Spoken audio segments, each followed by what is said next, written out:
대감마님, 살려면 쥐 죽은 듯 여기 숨으세요. 16 부엌대기 소녀가 대감의 손을 덥석 낚아채며 외쳤습니다. 의금부 금부도사가 들이닥친 그날, 봉이는 대감을 찬방 뒤주 안에 밀어넣고 쌀가마를 덮어버렸지요.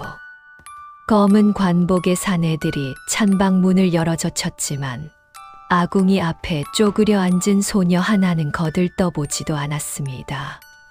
아무 말도 아무 표정도 없이 불씨를 건드리는 작은 손만이 조금도 떨리지 않았지요.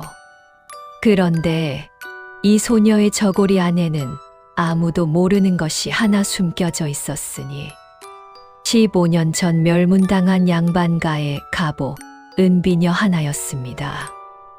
구독과 좋아요 눌러주시면 복이 가득 찾아올 것이옵니다. 자, 그럼 이야기를 시작하겠습니다.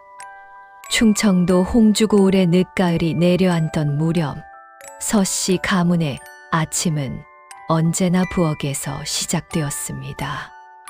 대감도 도련님도 아닌 찬방 옆 골방에서 가장 먼저 눈을 뜨는 것은 16살 부엌대기 노비 소녀 봉이었지요. 봉이는 또래의 견주 한 뼘은 작았습니다. 10살짜리 아이로 오해받기 일쑤였고 그 작은 체구 탓에 무거운 물동이를 이고 가다 비틀거리는 날이면 다른 노비들이 쿡쿡거리며 수군거렸지요. 저것이 사람이요, 그림자요. 하루 종일 소리 한 번 안 내니 귀신 붙은 것 아니요. 같은 부엌대기 종년 마귀가 늘 하는 소리였습니다. 봉이는 그런 말에도 고개 한 번 들지 않았지요. 아궁이 앞에 쪼그려 앉아 불을 지피고 쌀을 씻고 그릇을 닦고 물을 깃는 일을 하루도 빠짐없이 해냈습니다. 말이 없는 데는 까닭이 있었지요. 봉이의 어머니는 봉이가 8살 되던 해 겨울에 세상을 떠났습니다. 떠나기 전 어머니가 봉이의 손에 쥐어준 것은 은빛으로 빛나는 비녀 하나뿐이었지요. 그리고 마지막으로 남긴 말이 있었습니다. 눈에 띄지 말거라. 소리를 내지 말거라. 그래야 산다. 봉이는 그 말을 가슴 깊이 새기고 살았습니다. 어머니가 왜 그런 말을 남겼는지 봉이는 알지 못했지요. 다만 은비녀만큼은 늘 저고리 안쪽에 품고 다녔습니다.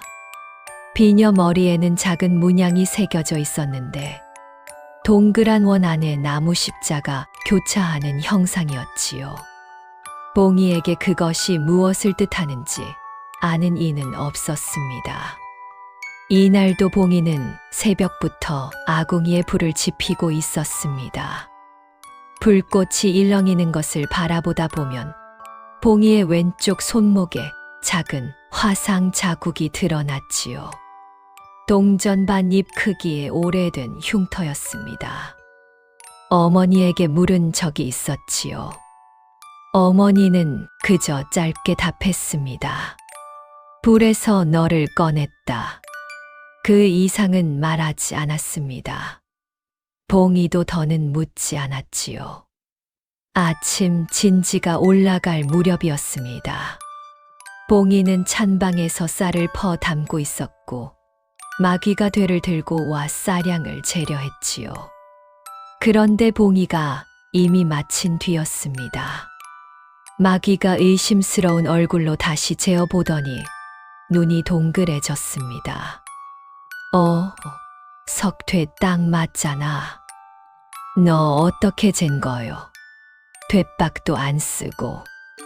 봉이는 대꾸 없이 고개를 숙인 채 부엌으로 돌아갔습니다. 눈짐작만으로 정확한 양을 맞히는 것은 봉이에게 일상이었지요. 어머니가 가르쳐 준 셈법이었습니다. 봉이의 어머니는 이상한 어머니였지요. 노비의 몸이면서 그를 알았고 셈을 가르쳤습니다. 봉이가 5살 때부터 어머니는 아궁이 제 위에 손가락으로 숫자를 쓰며 봉이에게 더하고 빼고 곱하는 법을 일러주었지요. 봉이는 금세 배웠습니다. 6살에 장부의 숫자를 읽었고 7살에는 곡식 양과 엽전 수를 눈으로 맞췄습니다.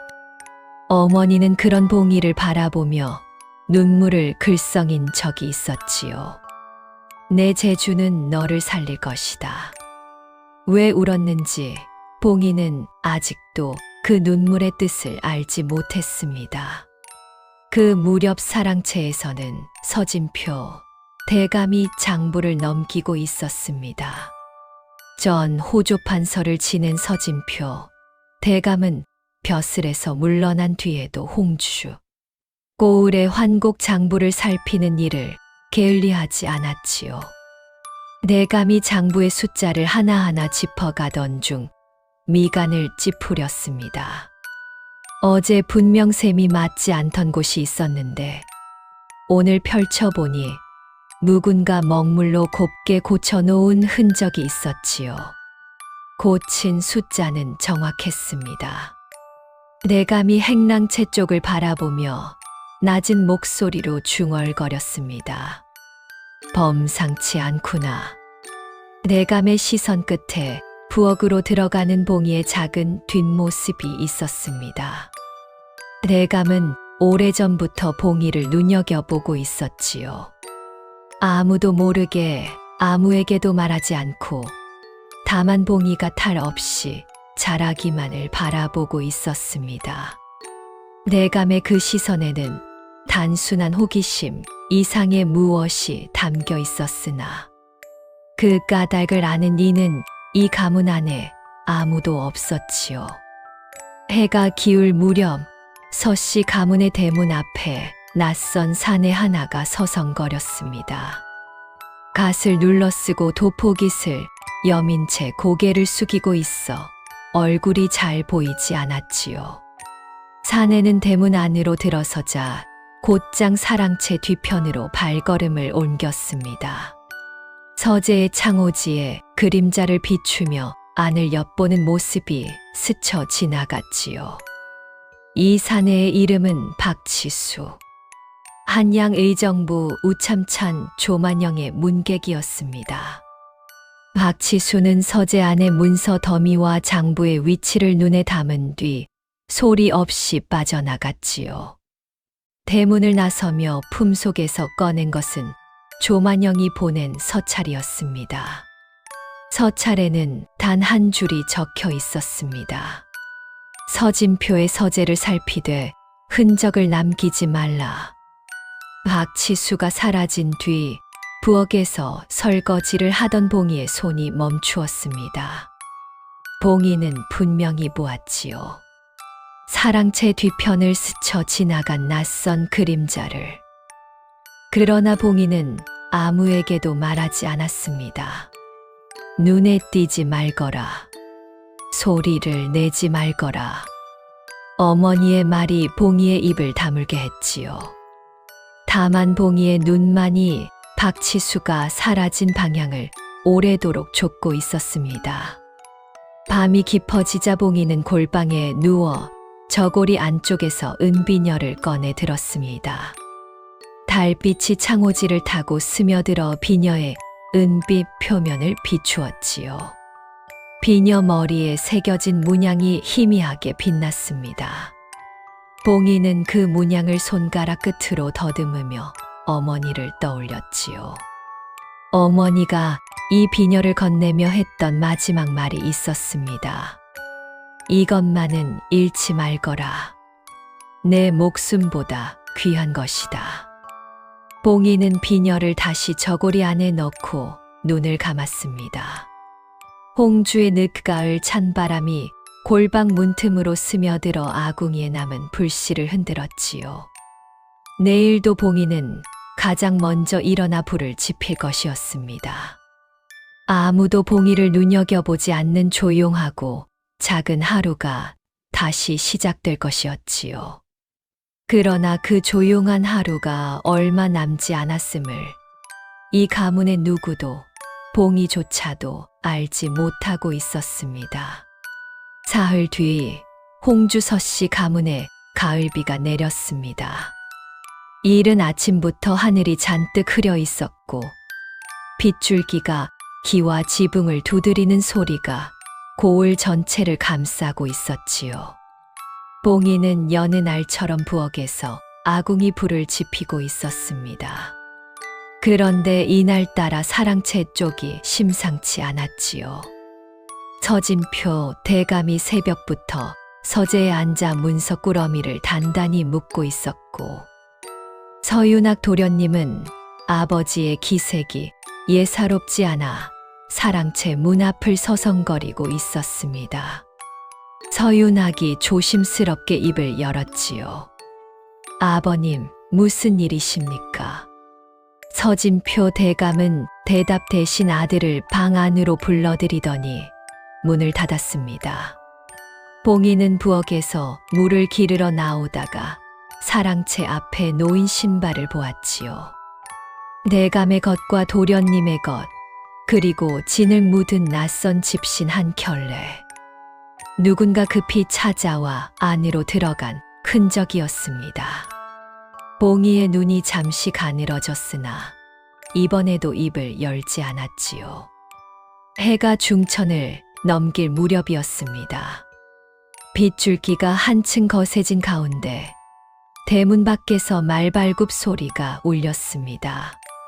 한 필이 아니었지요. 네여섯 필의 말이 동시에 멈추는 소리와 함께 투박한 장화가 땅을 딛는 소리가 들려왔습니다. 행랑채의 노비들이 고개를 내밀었다가 화들짝 놀라 몸을 숨겼지요. 대문이 거칠게 열리며 쏟아져 들어온 것은 검은 관복 차림의 사내들이었습니다. 선두의 사내가 허리춤에 패를 번쩍 들어 보이며 외쳤지요. 의금부 금부도사다. 전 호조판서 서진표는 어디 있느냐? 금부도사의 목소리가 빗소리를 뚫고 서씨 가문 전체에 울려 퍼졌습니다. 영모 당녀의 혐의로 서진표 대감을 잡아들이라는 왕명이 떨어진 것이었지요. 의정부 우참찬 조만영이 올린 상소가 받아들여진 결과였습니다. 노비들이 벌벌 떨며 엎드렸고 사랑채 안에서 서윤학이 뛰쳐나왔지요. 아버님은 아무 죄가 없소. 무슨 근거로 이리 들이닥치는 것이요. 금부도사는 서윤학을 거들떠보지도 않았습니다. 수아들에게 즉시 가택을 수색하라 지시했지요. 검은 관복의 사내들이 사랑채와 안채, 행랑채를 뒤지기 시작했습니다. 서진표 대감의 모습은 어디에도 보이지 않았지요. 바로 그때였습니다. 부엌 안에서 그 모든 것을 지켜보던 봉이가 움직였습니다. 봉이는 빗줄기를 뚫고 사랑채 뒤편으로 달렸습니다. 서재 뒷문을 열자 서진표 대감이 문서 꾸러미를 안은 채 서 있었지요. 대감의 얼굴은 창백했으나 눈빛만은 흔들리지 않았습니다. 봉이가 입을 열었지요. 봉이가 먼저 말을 꺼내는 일은 이 가문에서 누구도 본 적이 없었습니다. 대감마님 살려면 쥐 죽은 듯 여기 숨으세요.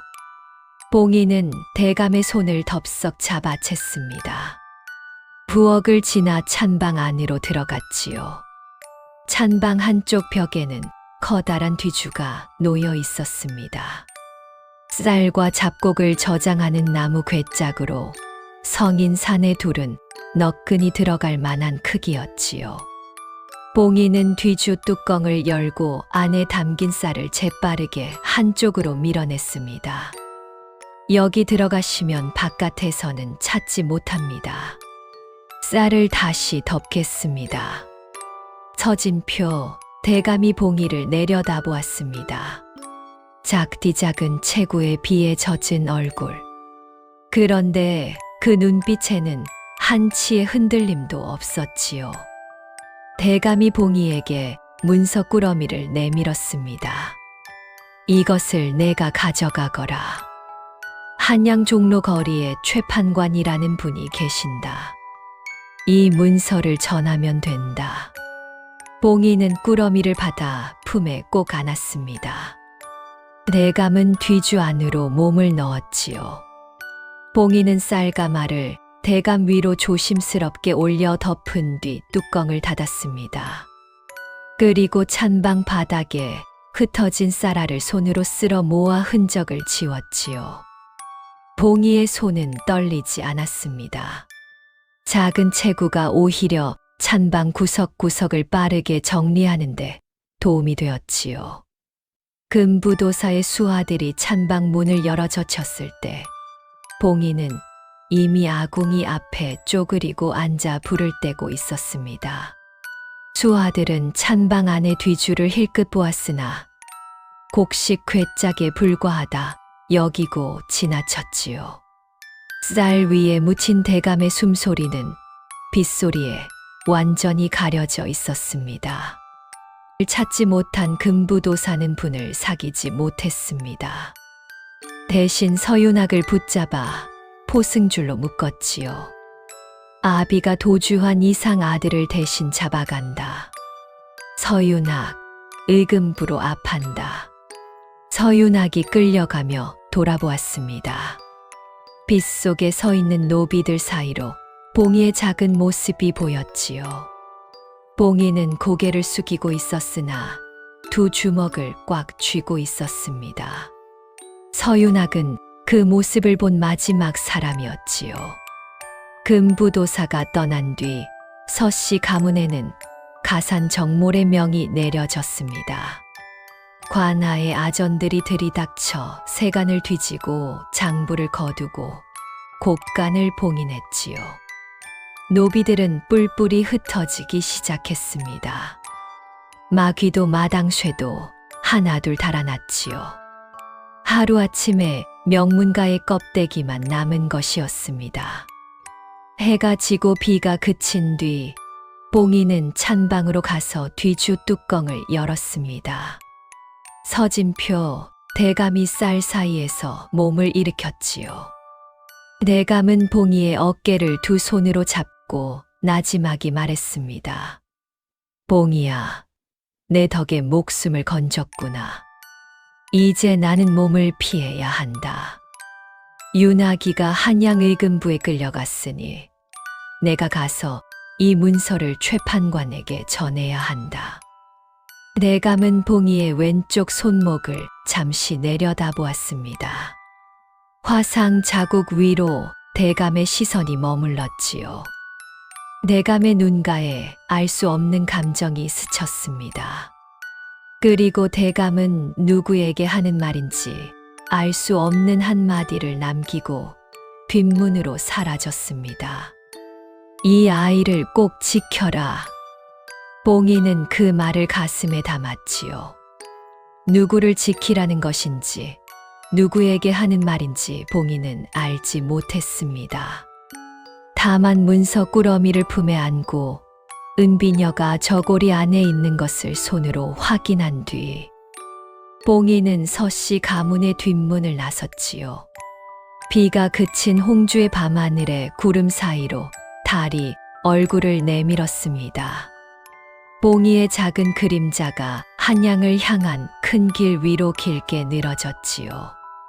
16해를 살면서 이 고을을 한 발짝도 벗어난 적 없던 봉이가 처음으로 낯선 길 위에 서 있었습니다. 능 뒤로 서씨 가문의 지붕이 점점 작아졌지요. 봉이는 한 번도 뒤를 돌아보지 않았습니다. 홍주를 떠난 봉이는 이틀 밤을 걸었습니다. 낮에는 산길 숲을 속에 몸을 숨기고 해가 진 뒤에야 큰 길로 나섰지요. 16해를 부엌 안에서만 살아온 봉이에게 바깥 세상은 낯설기 그지없었습니다. 길바닥에 돌멩이가 맨발을 찔렀고 늦가을 찬바람이 젖은 저고리를 파고들었지요. 그래도 봉이는 멈추지 않았습니다. 품속에 문서 꾸러미가 있었고 저고리 안쪽에는 은비녀가 있었지요. 서진표 대감의 마지막 말이 걸음을 재촉했습니다. 한양 종로 거리 최판관. 걸으면서 봉이는 셈을 했습니다. 한양까지 남은 거리, 가진 엽전의 수, 하루에 먹을 수 있는 밥의 양. 봉이의 머릿속에서 숫자들이 쉬지 않고 돌아갔지요. 어머니가 남겨준 재주가 봉이의 두 발을 한양으로 이끌고 있었습니다. 이틀째 해질 무렵 봉이는 공주 고을 어귀의 주막 거리에 다다랐습니다. 다리가 풀려 더는 걸을 수 없었지요. 주막 처마 밑에 쪼그리고 앉아 숨을 고르는데 안쪽에서 왁자한 소리가 들려왔습니다. 칸에 대여섯이 둘러앉아 투전판을 벌이고 있었지요. 그 한가운데에 가시 비뚤어진 양반 하나가 얼굴이 벌겋게 달아올라 있었습니다. 소매를 걷어붙인 채 패를 내려치는 품이 이미 여러 판을 잃은 모양이었지요. 이번 판만 더 하시지요. 운이 돌아올 때가 되었습니다. 상대편 사내가 느릿느릿 말하며 패를 섞었습니다. 목소리는 부드러웠으나 눈은 웃지 않았지요. 봉이는 처마 밑에서 판을 지켜보았습니다. 봉이의 눈이 천천히 움직였지요. 패를 섞는 사내의 손놀림, 탁자 위에 쌓인 엽전의 개수, 판마다 나오는 패의 순서, 봉이의 머릿속에서 숫자들이 저절로 맞물려 돌아갔습니다. 석 장째마다 같은 패가 같은 자리로 돌아오고 있었지요. 속임수였습니다. 봉이는 자리에서 일어섰습니다. 주막 안으로 들어가 양반 옆에 섰지요. 사내들이 작디작은 계집아이를 보고 킥킥거렸습니다. 뭐야, 이 꼬마가. 봉이는 대꾸 없이 탁자 위의 패를 가리켰습니다. 그리고 입을 열었지요. 봉이가 말을 하면 모두가 놀랐습니다. 말이 없던 아이가 입을 열면 그 안에서 나오는 것은 또렷하고 정확한 숫자였기 때문이지요. 석 장째마다 같은 패가 돌아옵니다. 지난 5판 동안 이 자리에 앉은 분이 잃은 엽전은 300여여 덧입히고 그 가운데 속임수로 빼앗긴 것이 290잎입니다. 주막 안이 쥐 죽은 듯 고요해졌습니다. 패를 섞던 사내의 얼굴이 굳었지요. 양반이 눈을 크게 뜨고 봉이를 내려다보았습니다. 봉이는 이어서 말했지요. 지금 이 판의 패 순서대로라면 다음 석장은 왼쪽부터 광, 끝에 쌍이 나옵니다. 사내가 벌떡 일어나며 소리를 질렀습니다. 이 계집애가 어디서 헛소리를. 그러나 양반이 먼저 패를 뒤집었지요. 광, 끝, 쌍. 봉이가 말한 그대로였습니다. 주막 안에 사내들이 웅성거리기 시작했지요. 속임수를 쓰던 사내는 탁자를 걷어차며 자리를 박차고 나갔습니다. 나머지 사내들도 하나둘 흩어졌지요. 양반이 멍한 얼굴로 봉이를 바라보았습니다. 어떻게 그걸 알았느냐? 봉이는 고개를 숙였습니다. 셈이 보입니다. 양반은 한참 동안 봉이를 내려다보다가 탁자 위에 남은 엽전을 쓸어담아 봉이에게 내밀었지요. 내 목숨값이나 다름없는 돈이다. 내가 되찾아 준 것이니 반을 가져가거라. 봉이는 고개를 저었습니다. 그러나 양반이 억지로 봉이의 손에 엽전 주머니를 쥐어주었지요. 봉이는 그 엽전으로 주막에서 밥 한 그릇과 집신 한 켤레를 샀습니다. 홍주를 떠난 뒤 처음으로 따뜻한 밥을 먹었지요. 밥을 먹으며 봉이의 눈에 물기가 어렸습니다.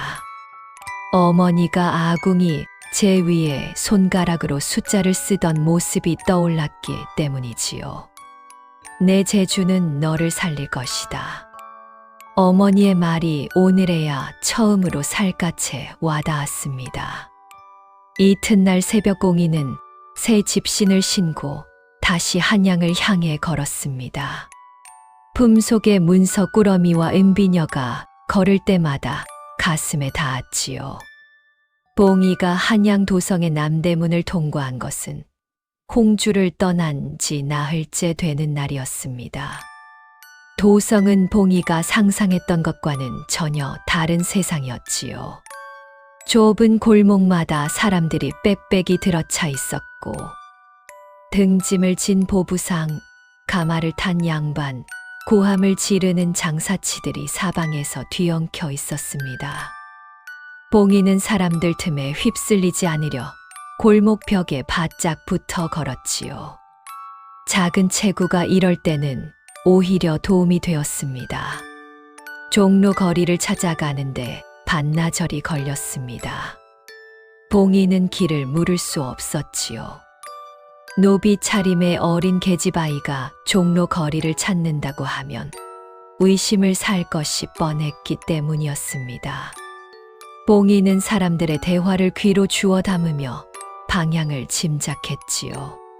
시전 상인들이 주고받는 말 속에서 거리 이름을 골라내고 해의 위치로 동서남북을 가늠했습니다. 마침내 종로 거리 끝자락의 한 골목에서 최판관의 집을 찾아냈습니다. 대문 앞에 선 봉이는 한참을 망설였지요. 문을 두드리는 것조차 봉이에게는 커다란 일이었습니다. 눈에 띄지 말거라. 소리를 내지 말거라. 어머니의 말이 또다시 봉이의 손을 붙잡았지요. 그러나 품속의 문서 꾸러미가 가슴을 눌렀습니다. 봉이는 숨을 한 번 크게 들이쉬고 대문을 두드렸지요. 문을 연 것은 머리가 희끗한 노인이었습니다. 단정한 도포에 온화한 눈매를 가진 사람이었지요. 봉이가 입을 열기도 전에 노인의 시선이 봉이의 행색을 훑었습니다. 나흘을 걸어온 것이 한눈에 보이는 차림이었지요. 노인이 먼저 물었습니다. 어디서 온 아이냐? 홍주 서씨 가문에서 왔습니다. 서진표 대감마님이 보내셨습니다. 노인의 눈빛이 달라졌지요. 이 사람이 바로 최판관이었습니다. 최판관은 봉이를 안으로 들이더니 대문을 급히 닫았지요. 사랑방으로 봉이를 데려간 뒤 주위를 살피고 나서야 입을 열었습니다. 서 대감이 보냈다 하였느냐? 대감은 무사하시냐? 봉이는 홍주에서 벌어진 일을 또박또박 전했습니다. 금부도사가 들이닥친 일, 대감을 뒤주에 숨긴 일, 서윤학 도련님이 일금부로 끌려간 일, 대감이 문서 꾸러미를 맡기고 몸을 피한 일까지. 최 판관은 봉이의 이야기를 들으며 미간을 깊이 찌푸렸지요. 조만영이 마침내 손을 썼구나. 최 판관이 나지막이 중얼거린 뒤 잠시 생각에 잠겼습니다. 그러고는 자리에서 일어나며 말했지요. 윤아기를 먼저 꺼내야 한다. 영모 당여의 혐의라 하나 직접 증거가 없으면 석방을 청할 수 있다. 내가 아는 의금부 경력에게 서찰을 보내마. 최 판관의 서찰이 효력을 발휘한 것은 나흘 뒤였습니다. 서윤학에게 직접적인 영모 가담 증거가 없다는 점, 아버지 서진표의 행방이 불명인 상태에서 아들을 무한정 가둘 수 없다는 점이 받아들여져 서윤학은 석방되었지요. 다만 한양을 벗어나지 못하도록 거주 제한이 걸렸습니다.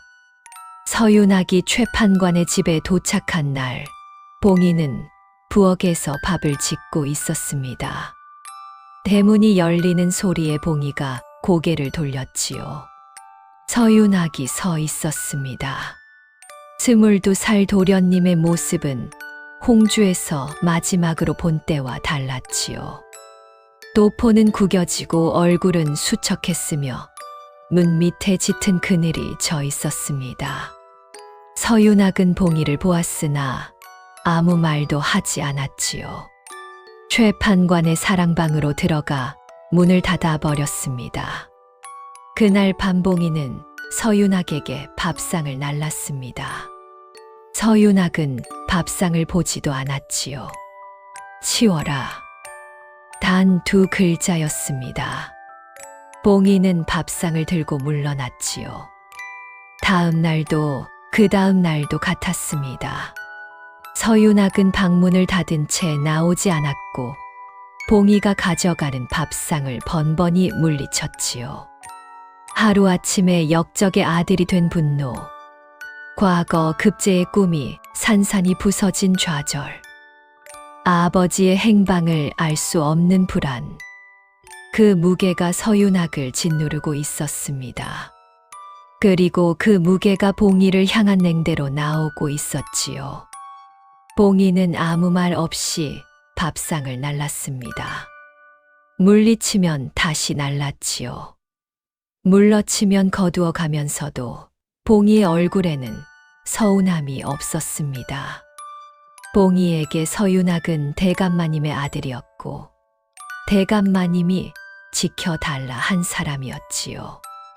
나흘째 되는 밤, 봉이는 부엌 뒤편 우물가에서 그릇을 씻고 있었습니다. 달빛 아래에서 저고리 안쪽의 은비녀를 꺼내 물에 살짝 적셔 닦았지요. 비녀 머리에 새겨진 문양이 물기를 머금자 평소보다 또렷하게 드러났습니다. 봉이는 그 문양을 가만히 들여다보았지요. 동그란 원 안에 나무 십자가 교차하는 형상이었습니다. 봉이에게는 아무 뜻 없는 문양이었지요. 어머니가 왜 이것을 목숨보다 귀하다 했는지 봉이는 여전히 알지 못했습니다. 그런데 마침 그때 방에서 나와 마당을 거닐던 서윤학이 우물가를 지나다가 봉이의 손에 들린 것을 보았습니다. 달빛에 반짝이는 은빛이 눈에 들어온 것이지요. 서윤학의 발걸음이 멈추었습니다. 그것이 무엇이냐? 봉이는 황급히 비녀를 저고리 안에 넣으며 고개를 숙였지요. 아무것도 아닙니다. 서윤학은 더 묻지 않았습니다. 방으로 돌아가며 뒤를 한번 돌아보았을 뿐이지요. 그러나 서윤학의 눈에는 은비녀 위로 스쳐간 문양의 잔상이 남아 있었습니다. 같은 시각 한양북촌의 커다란 기와집에서 조만영이 문객 박치수를 불러들이고 있었습니다. 우참찬의 관복을 벗어 걸어놓은 조만영의 얼굴에는 불쾌한 기색이 역력했지요. 서진표를 놓쳤다 하였느냐? 금부도사가 가택을 샅샅이 뒤졌으나 찾지 못했습니다. 아들은 석방되어 최판관이라는 자의 집에 머물고 있습니다. 조만영의 손가락이 탁자를 두드렸습니다. 느릿느릿 그러나 점점 빨라지는 손가락 소리가 방 안을 채웠지요. 서진표가 살아있으면 안 된다. 그자가 가지고 있는 것이 세상에 나오면 안 돼. 박치수가 고개를 숙였습니다. 분부대로 하겠습니다. 조만영은 창 너머로 달을 바라보며 한마디를 더 뱉었지요. 최판관의 집도 살펴라. 살아있으면 안 되는 자가 있다. 조만영의 목소리는 나지막했으나 그 안에 담긴 것은 서늘한 살기였습니다. 조만영이 말한 살아있으면 안 되는 자가 누구인지 이 이야기를 듣고 있는 이들은 아직 알 수 없었지요. 다만 분명한 것은 봉이가 품에 안고 있는 은비녀의 문양이 조만영의 그 서늘한 말과 어딘가에서 맞닿아 있다는 사실이었습니다. 그 사실을 아는 이는 아직 아무도 없었지요. 최 판관의 집에 봉이가 머문 지 보름이 지났습니다. 봉이는 이 집에서도 부엌일을 도맡았지요. 새벽에 일어나 아궁이에 불을 지피고 밥을 짓고 마당을 쓸고 빨래를 하고 저녁 진지가 끝나면 그릇을 씻었습니다. 홍주에서 하던 일과 다를 것이 없었지요. 다만 한 가지 달라진 것이 있었습니다. 최 판관의 집에는 서당이 딸려 있었지요. 최 판관은 벼슬에서 물러난 뒤 집 한쪽의 작은 서당을 여러 동네 아이들에게 글을 가르치고 있었습니다. 아침이면 대여섯 명의 아이들이 모여들어 천자문을 읽었지요. 봉이는 부엌에서 일을 하면서 담장 너머로 들려오는 아이들의 글 읽는 소리에 귀를 기울이곤 했습니다. 天地玄黄, 宇宙洪荒. 아이들이 소리 높여 읽을 때마다 봉이의 입술이 소리 없이 따라 움직였지요. 그 모습을 처음 발견한 것은 서윤학이었습니다. 석방된 뒤로도 방에만 틀어박혀 있던 서윤학이 보름 만에 처음으로 마당에 나온 날이었지요.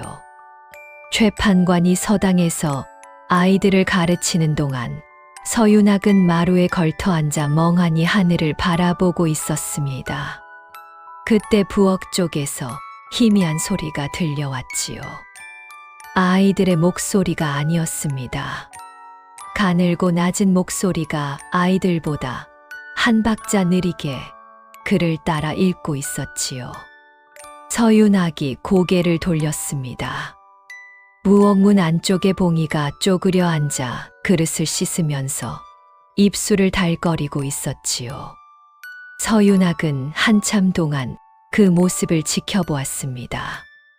홍주에서 쌀향을 정확히 마치던 아이, 아버지의 장부를 고쳐 놓던 아이, 뒤주의 아버지를 숨겨 목숨을 살린 아이, 그 아이가 부엌 구석에서 글 읽는 소리를 훔쳐 듣고 있었지요. 서윤학의 가슴 한쪽이 묘하게 저렸습니다. 그날 저녁 서윤학이 봉이가 차려온 밥상을 처음으로 물리치지 않았습니다. 봉이가 밥상을 내려놓고 물러나려 하자 서윤학이 불렀지요. 봉이가 멈추었습니다. 서윤학이 봉이의 이름을 부른 것은 이 집에 온 뒤로 처음이었지요. 내일부터 서당에 가서 앉아라. 담장 너머에서 훔쳐 들을 것이 아니라 들어가서 들어라. 봉이가 고개를 들어 서윤학을 바라보았습니다. 서윤학은 밥상을 향해 시선을 떨구며 말을 이었지요. 스승님께는 내가 말씀드리마. 봉이는 대꾸 없이 고개를 숙여 예를 갖추고 물러났습니다. 행랑방으로 돌아간 봉이의 눈가에 물기가 어렸지요. 누군가 봉이에게 글을 배우라고 말한 것은 어머니 이후로 처음이었습니다. 이튿날 아침 봉이는 서당 한쪽 구석에 앉았습니다. 아이들이 봉이를 쳐다보며 수군거렸지요. 노비 차림의 계집아이가 서당에 앉은 것이 낯설었기 때문이었습니다.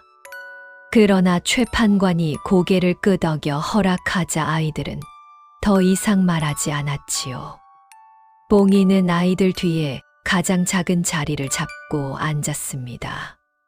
최 판관이 천자문을 펼치고 글자를 짚어가며 읽었지요. 봉이는 소리 내지 않고 입술만 움직이며 따라 읽었습니다.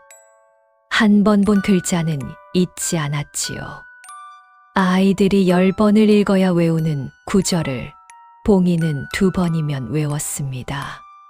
사흘째 되는 날 최판관이 봉이에게 붓을 건넸지요. 봉이의 손이 떨렸습니다. 태어나서 처음 잡아보는 붓이었지요. 그러나 붓끝이 종이에 닿자 봉이의 손은 어머니가 아궁이 제 위에 숫자를 쓰던 것처럼 천천히 그러나 정확하게 움직였습니다. 최판관이 봉이가 쓴 글씨를 들여다보더니 감탄을 삼키지 못했지요. 서 대감이 왜 이 아이를 보냈는지 알겠구나. 서윤학은 서당 마루에 앉아 봉이가 글을 배우는 모습을 지켜보았습니다.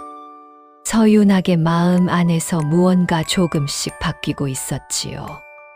분노와 냉소로 가득 차 있던 자리에 봉이의 묵묵한 모습이 틈을 만들고 있었습니다.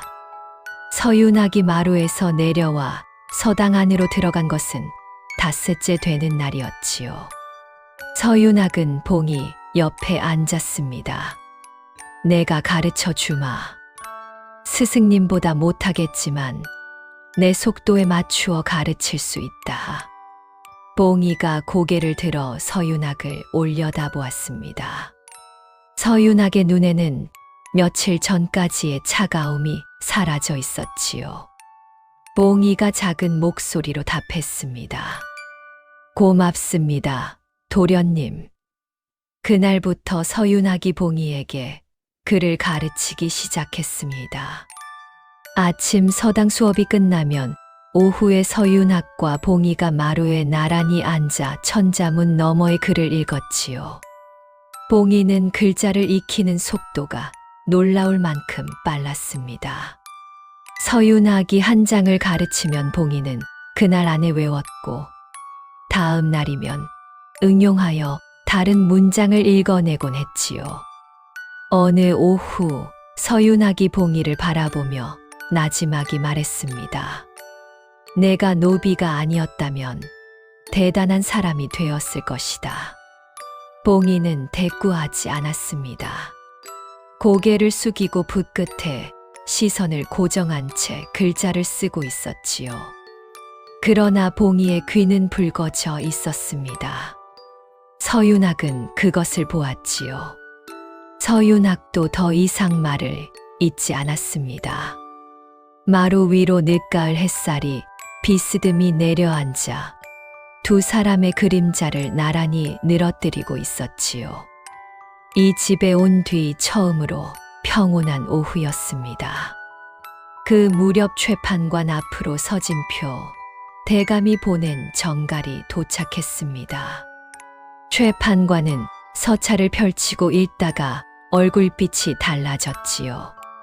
서진표 대감은 안전한 곳에 몸을 피해 있으며 조만영이 서씨 가문을 노리는 진짜 이유가 따로 있다고 적었습니다. 서찰 끝에는 이런 구절이 있었지요. 봉이가 가지고 있는 은비녀를 잘 살펴보아라. 비녀에 새겨진 문양이 모든 것의 시작이다. 최판관은 서찰을 접어 품에 넣었습니다. 봉이가 품에 안고 다니는 은비녀, 그 비녀에 새겨진 동그란 원 안에 나무 십자. 최판관은 어디선가 그 문양을 본 적이 있다는 느낌이 들었으나 기억의 실마리가 잡히지 않았지요. 같은 날 저녁 최판관의 집 골목 어귀에 갓을 눌러쓴 사내 하나가 서 있었습니다. 박치수였지요. 박치수는 골목 안쪽을 살피며 대문 앞을 지나는 사람들의 얼굴을 하나하나 확인했습니다. 조만영의 지시가 떨어진 것이었지요. 최판관의 집에 드나드는 자들을 모조리 파악하라는 명이었습니다. 박치수의 눈이 대문 안쪽으로 향했지요. 마루 위에 나란히 앉아 글을 읽고 있는 서윤학과 봉이의 모습이 담장 너머로 언뜻 보였습니다. 박치수는 그 장면을 눈에 담은 뒤 소리 없이 골목을 빠져나갔지요. 평온한 오후가 얼마나 더 이어질 수 있을지 봉이도 서윤학도 알지 못했습니다.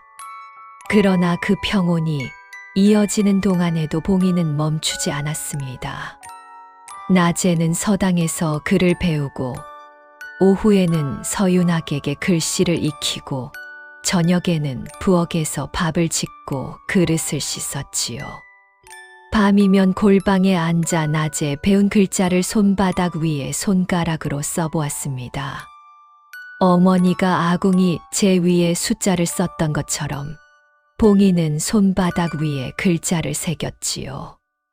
열흘이 지나자 봉이는 천자문을 통째로 외웠습니다. 최판관이 그 사실을 알게 된 것은 봉이가 서당 아이들이 막힌 부분을 소리 없이 손짓으로 가르쳐 주다가 들켰을 때였지요. 최판관이 빙그레 웃으며 봉이를 불러 앉혔습니다. 봉이야, 내가 이것을 어떻게 이리 빨리 외웠느냐? 봉이는 고개를 숙였지요. 한 번 보면 잊지 않습니다. 최판관은 잠시 봉이를 들여다보다가 조심스럽게 입을 열었습니다. 서 대감이 너를 각별히 여기던 까닭이 있겠구나. 봉이야, 너는 노비의 삶을 살아왔지만 그 안에서 내가 갖고 온 재주는 어떤 양반도 갖지 못한 것이다. 봉이는 아무 말도 하지 않았습니다. 고개를 숙인 채 손바닥을 내려다보았지요. 손가락 끝에 먹물이 배어 있었습니다. 처음 붓을 잡던 날 손이 떨렸던 것이 떠올랐지요. 이제는 떨리지 않았습니다. 서윤학과 봉이가 나란히 앉아 글을 읽는 오후가 열흘, 보름을 넘겼습니다. 처음에는 말 수 없이 붓만 잡던 봉이가 어느 날부터인가 글을 읽다가 멈춰 서윤학에게 질문을 던지기 시작했지요. 도련님, 이 글자의 뜻이 제가 이해한 것과 다릅니다. 제가 잘못 이해한 것입니까? 서윤학이 봉이가 가리킨 글자를 보다가 눈을 크게 떴습니다. 어디서 이 뜻을 알았느냐? 앞뒤 글자를 이어보니 이렇게 읽혀서요. 서윤학은 한참 동안 아무 말도 하지 못했습니다. 봉이의 해석이 틀리지 않았지요. 아니, 서윤학 자신이 당연히 받아들였던 해석보다 더 넓은 뜻을 봉이가 끄집어내고 있었습니다. 서윤학이 고개를 저으며 낮게 웃었지요. 내가 스승이 되겠다. 봉이는 고개를 저었습니다. 도련님이 가르쳐 주셨기 때문에 보이는 것입니다. 두 사람이 마루 위에 나란히 앉아 글을 읽는 모습을 최판관이 안채 문 앞에서 멀리 바라보다가 혼자 고개를 끄덕였습니다. 저 두 사람이 걸어가야 할 길이 어디로 향하는지 최판관은 짐작하고 있었지요. 그러나 아직 그것을 말할 때가 아니었습니다. 말해야 할 것이 먼저 있었지요. 박치수가 골목을 빠져나간 뒤 조만영의 저택에서는 밤새 불이 꺼지지 않았습니다.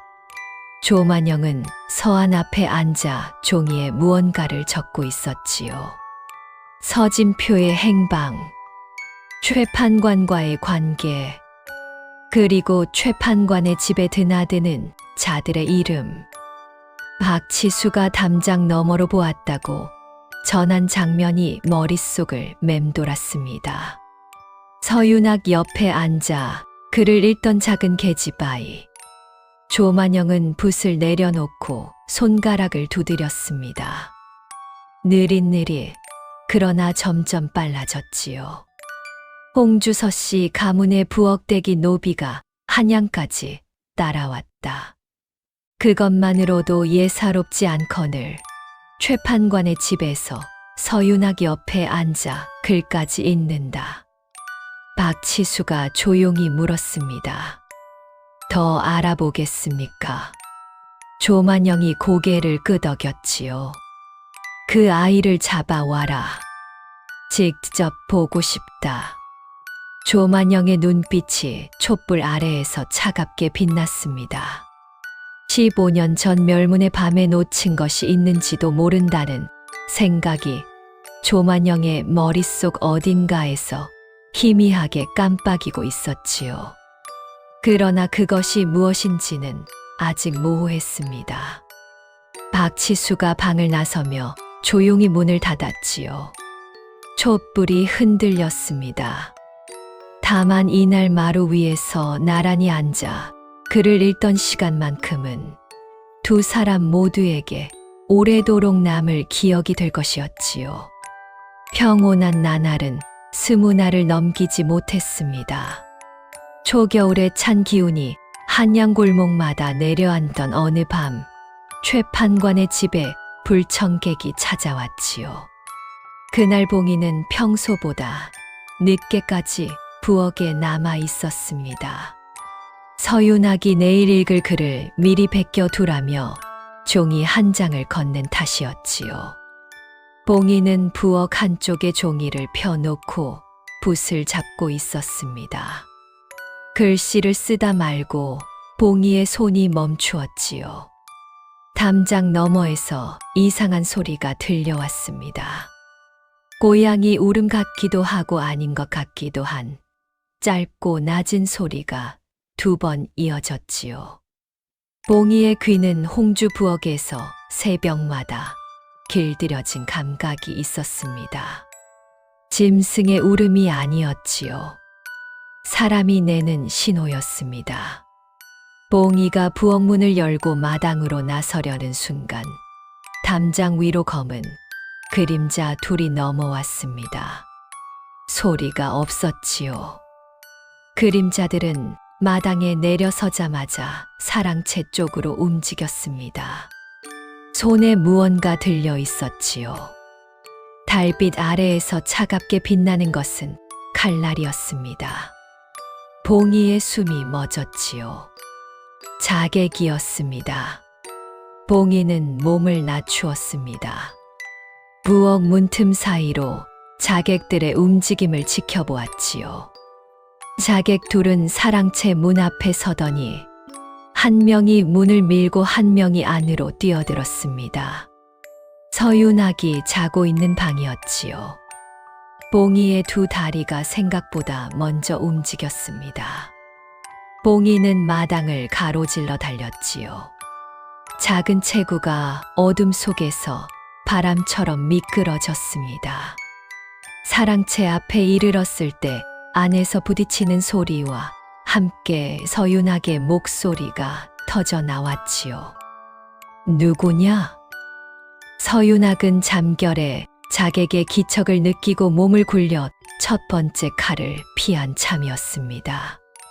그러나 두 번째 자객이 이미 칼을 치켜들고 서윤학의 머리 위로 내리찍으려 하고 있었지요. 그 순간 방문을 박차고 들어온 것은 봉이었습니다. 봉이는 방 안에 놓여있던 서윤학의 문갑을 두 손으로 들어올려 자객의 팔을 향해 내던졌지요. 문갑이 자객의 팔에 부딪혔고 칼이 방바닥으로 떨어졌습니다. 그러나 첫 번째 자객이 돌아서며 칼을 휘둘렀지요. 봉이가 서윤학 앞을 가로막았습니다. 칼날이 봉이의 오른팔을 스쳤지요. 저고리 소매가 찢어지며 붉은 피가 배어 나왔습니다. 봉이가 비명을 삼켰습니다. 이를 악물고 서윤학의 팔을 잡아 끌며 방 밖으로 밀어냈지요. 그 사이 안채에서 소동을 들은 최 판관이 횃불을 들고 뛰쳐나왔습니다. 최 판관의 고함 소리에 이웃집에서도 불빛이 켜졌지요. 자객 둘은 횃불빛과 사람들의 기척에 몸을 돌려 담장 너머로 사라졌습니다. 눈 깜짝할 사이에 벌어진 일이었지요. 마당에 주저앉은 봉이의 오른팔에서 피가 흘러내리고 있었습니다. 서윤학이 봉이 앞에 무릎을 꿇었지요. 서윤학의 손이 떨리고 있었습니다. 봉이야, 팔을 보여라. 봉이는 고개를 저으며 팔을 감추려 했지요. 그러나 서윤학이 봉이의 소매를 조심스럽게 걷어 올렸습니다. 칼에 베인 상처는 길었으나 깊지는 않았지요. 최 판관이 약재와 천각을 가져와 상처를 감싸기 시작했습니다. 봉이는 아프다는 소리 한마디 내지 않았지요. 다만 입술을 꽉 깨물고 있을 뿐이었습니다. 서윤학이 봉이의 팔에 천을 감아주던 중 손이 멈추었습니다. 소매가 거쳐 드러난 봉이의 왼쪽 손목. 동전반 입 크기의 오래된 화상 자국이 횃불 아래에서 선명하게 보였지요. 서윤학은 그 자국을 처음으로 또렷이 마주했습니다. 이 자국은 어떻게 생긴 것이냐? 봉이는 잠시 입술을 깨물었다가 짧게 답했지요. 어머니가 불에서 저를 꺼내 주었습니다. 서윤학은 더 묻지 못했습니다. 봉이의 목소리가 너무 담담했기 때문이지요. 마치 오래전에 울 것을 다 울어버린 사람의 목소리 같았습니다. 서윤학은 천각을 마저 감아주며 고개를 숙였지요. 대감집 도련님이 노비 소녀의 상처를 직접 감싸주는 일은 이 시대의 법도에 맞지 않았습니다. 그러나 서윤학은 그런 것을 생각하지 않았지요. 방금 자신의 목숨을 대신 막아선 아이의 팔에서 피가 나고 있었으니까요. 치료를 마친 뒤 최 판관이 두 사람을 안채로 불러들였습니다. 자객이 이 집까지 찾아왔다. 조만영의 소행이 분명하다. 더 이상 이 집이 안전하지 않다는 뜻이다. 서윤학이 주먹을 쥐었습니다. 스승님, 이대로 당하고만 있을 수는 없습니다. 최 판관은 고개를 끄덕이며 품에서 서진표, 대감의 서찰을 꺼냈지요. 대감이 보낸 정갈에 단서가 있다. 봉이가 가지고 있는 은비녀의 문양이 모든 것의 시작이라 하였다. 내일 그 비녀를 자세히 살펴보아야 한다. 이튿날 아침 최 판관이 해가 뜨기도 전에 봉이를 안채로 불렀습니다. 서윤학도 함께 자리했지요. 탁자 위에는 서진표, 대감이 봉이에게 맡긴 문서 꾸러미가 펼쳐져 있었습니다. 봉이야, 은비녀를 내어보아라. 봉이는 저고리 안에서 은비녀를 꺼내 탁자 위에 놓았습니다. 최 판관이 비녀를 들어 횃불 가까이 가져갔지요. 비녀 머리에 새겨진 문양이 또렷이 드러났습니다. 동그란 원 안에 나무 십자가 교차하는 형상이었지요. 최 판관이 문서 꾸러미 속에서 밀서 한 통을 골라냈습니다. 밀서의 끝에 찍힌 붉은 도장을 비녀 옆에 나란히 놓았지요. 방 안이 고요해졌습니다. 도장의 문양과 비녀의 문양이 정확히 일치했지요. 동그란 원, 나무 십자, 교차하는 각도까지 한치의 어긋남이 없었습니다. 서윤학이 두 문양을 번갈아 바라보며 숨을 삼켰지요. 스승님, 이 문양이 무엇입니까? 최 판관의 손이 떨리고 있었습니다. 비녀를 내려놓은 최 판관이 한참 동안 말을 잇지 못하다가 무거운 입을 열었지요. 이 문양은 윤씨 가문의 갑에만 새기는 문양이다. 서윤학의 눈이 커졌습니다. 최 판관이 말을 이었지요. 15년 전 호조 판서를 지낸 윤씨 가문이 영모 혐의로 멸문을 당했다. 당시 조정을 발칵 뒤집어 놓은 사건이었지. 윤씨 가문의 가장은 처형에 처해졌고 가솔은 모두 관노비로 흩어졌다. 그런데 그 영모 혐의를 고발한 자가 바로 조만영이었다. 서윤학이 탁자를 짚으며 몸을 앞으로 기울였지요. 그렇다면 이 밀서는 무엇입니까? 최 판관이 밀서를 펼쳐 보였습니다. 밀서에는 15년 전 조만영이 윤씨 가문의 가장을 영모로 무고하기 위해 꾸민 계략의 전말이 적혀 있었지요. 윤씨 가문이 보관하고 있던 호조 장부에 조만영의 횡령 내역이 기록되어 있었고, 조만영은 그 장부가 세상에 나오는 것을 막기 위해 윤씨 가문을 통째로 멸문시킨 것이었습니다. 밀서 끝에 찍힌 도장은 윤씨 가문의 가장이 직접 찍은 것이었지요. 멸문 직전 누군가에게 이 밀서를 맡긴 것이었습니다. 이 밀서를 보관하고 있던 사람이 서대감이다. 최 판관의 말에 서윤학이 고개를 돌려 봉이를 바라보았습니다. 봉이는 탁자 앞에 앉은 채 두 손을 무릎 위에 올려놓고 있었지요. 봉이의 눈이 은비녀의 문양과 밀서의 도장 사이를 오가고 있었습니다. 바로 그때 안채문 밖에서 인기척이 들렸지요. 최 판관의 하인이 급히 서찰 하나를 들고 들어왔습니다. 서진표 대감이 보낸 두 번째 정갈이었지요. 최 판관이 서찰을 펼쳤습니다. 읽어 내려가던 최 판관의 얼굴이 하얗게 변했지요. 최 판관이 서찰을 내려놓고 봉이를 바라보았습니다. 서윤학도 최 판관의 얼굴빛을 보고 긴장했지요. 최 판관이 입을 열었습니다. 서 대감이 모든 것을 밝혔다. 최 판관의 목소리가 낮게 가라앉았지요. 15년 전 윤씨 가문이 멸문당하던 날 밤, 윤씨 가문의 며느리가 돌쟁이 딸을 안고 불길 속에서 빠져나왔다. 며느리는 호조에서 윤씨 가문의 가장과 동료였던 서진표 대감을 찾아갔지. 대감은 그 아이를 거두어 노비 신분으로 숨겼다. 조만영의 눈을 피하기 위해서였다. 방 안의 공기가 얼어붙었습니다.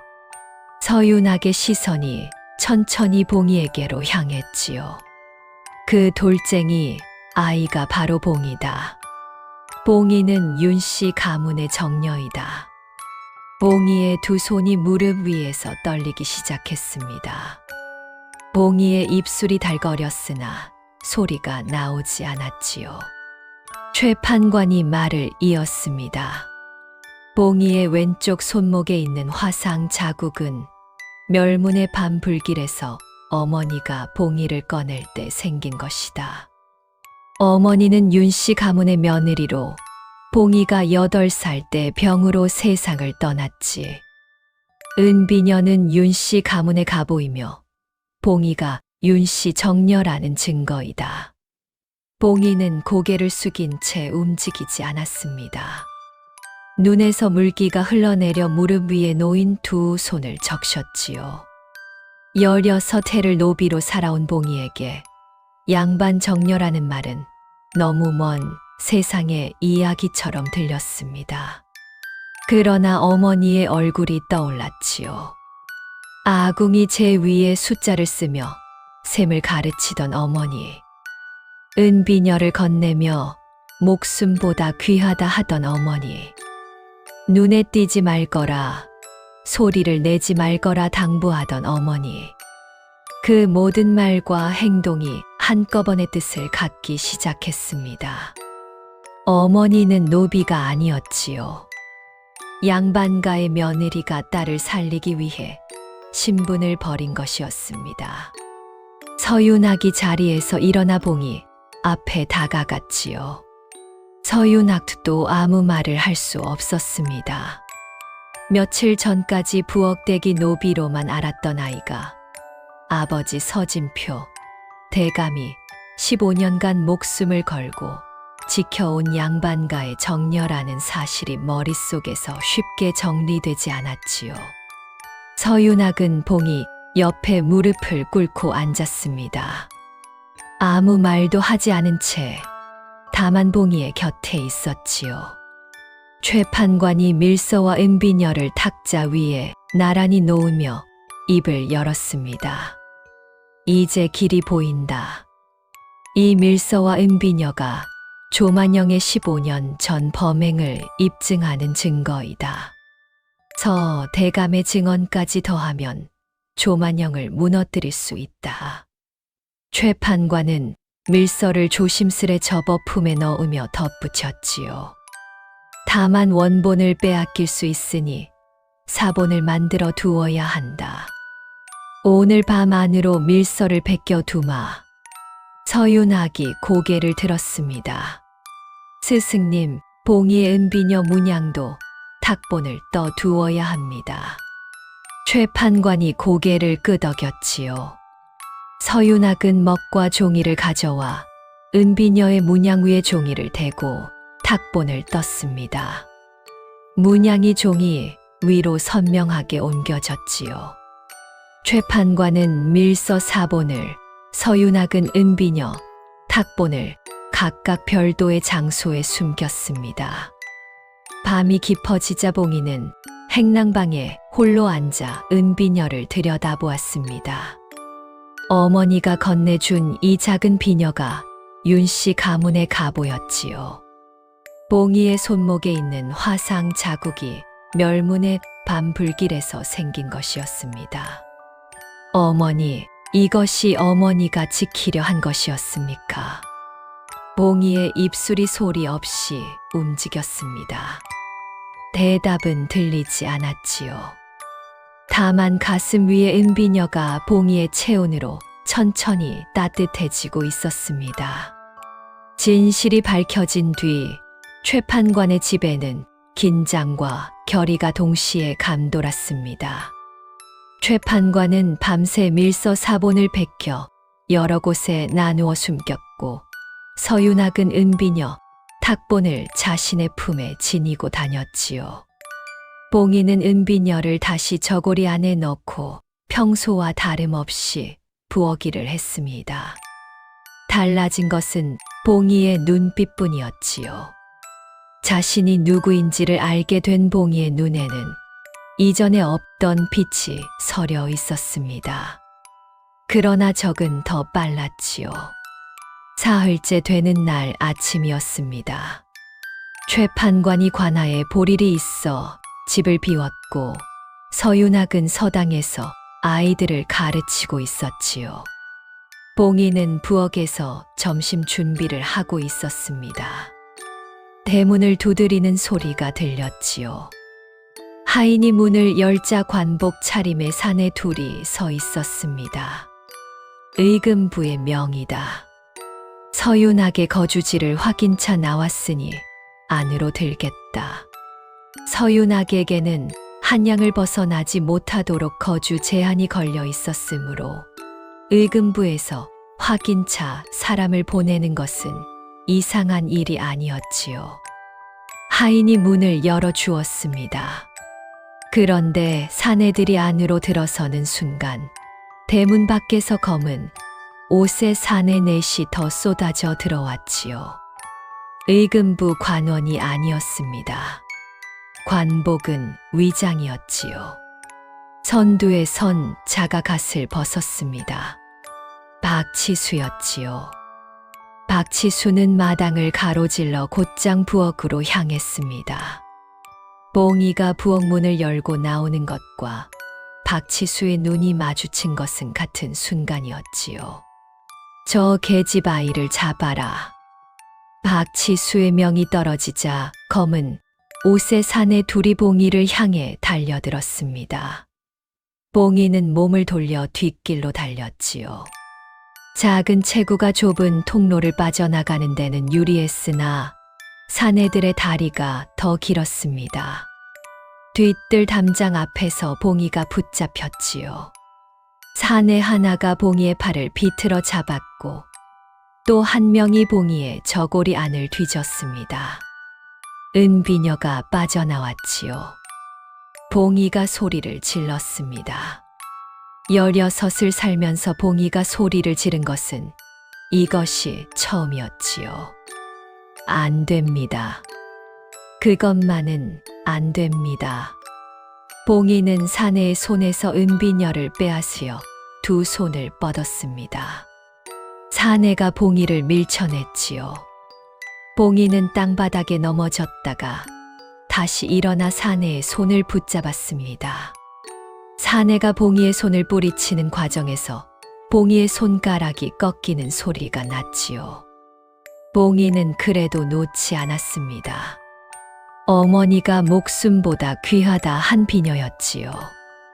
봉이의 정체를 증명하는 유일한 가보였습니다.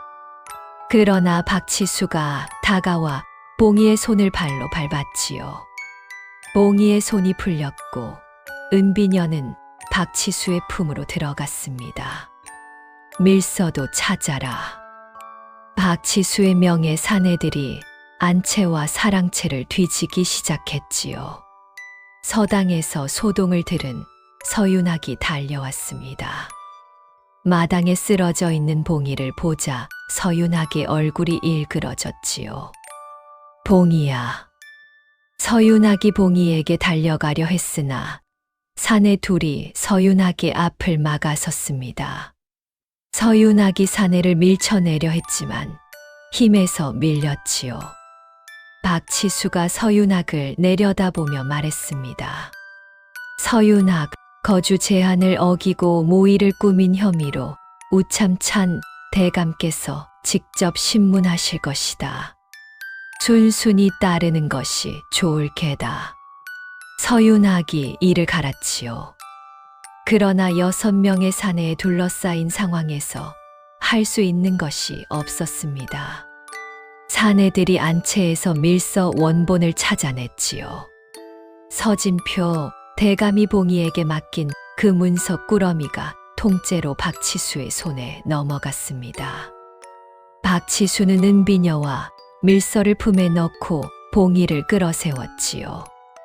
이 계집아이는 대감께서 직접 보시겠다 하였다. 데려간다. 봉이가 끌려가기 시작했습니다.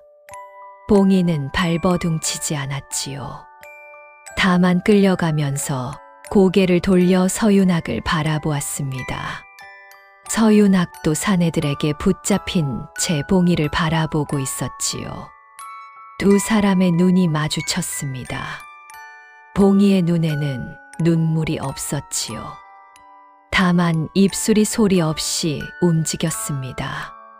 서윤학은 봉이의 입 모양을 읽었지요. 도련님, 괜찮습니다. 서윤학의 눈에서 뜨거운 것이 흘러내렸습니다. 주먹을 쥔 손톱이 손바닥에 박혔지요. 봉이의 작은 뒷모습이 대문 밖으로 사라졌습니다. 비 오던 날 홍주에서 포승줄에 묶여 끌려가면서 돌아보았을 때 노비들 사이에서 두 주먹을 쥐고 있던 봉이의 모습이 서윤학의 머릿속에 겹쳤지요. 그날은 서윤학이 끌려가고 봉이가 남았습니다. 오늘은 봉이가 끌려가고 서윤학이 남았지요. 서윤학은 사내들이 물러간 뒤 마당에 무릎을 꿇었습니다. 주먹으로 땅을 내리쳤지요. 1번, 2번, 3번. 주먹에서 피가 배었지만 서윤학은 멈추지 않았습니다. 봉이가 자신의 칼날을 막아주었던 밤이 떠올랐지요. 그를 가르칠 때 고개를 숙이고 붓을 잡던 작은 손이 떠올랐습니다. 밥상을 물리쳐도 다시 차려오던 묵묵함이 떠올랐지요. 그 아이가 양반가의 정녀였다는 사실을 알게 된 지 사흘 만에 그 아이를 눈앞에서 빼앗겼습니다. 그때 뒤뜰에서 돌아온 서당 아이 하나가 서윤학에게 달려왔지요. 도련님, 저쪽 담 밑에 이것이 떨어져 있었습니다. 아이가 내민 것은 종이 한 장이었습니다. 서윤학이 펼쳐보자 그것은 밀서 사본의 마지막 장이었지요. 사내들이 밀서 원본을 가져갈 때 사본까지 모두 찾지는 못한 것이었습니다.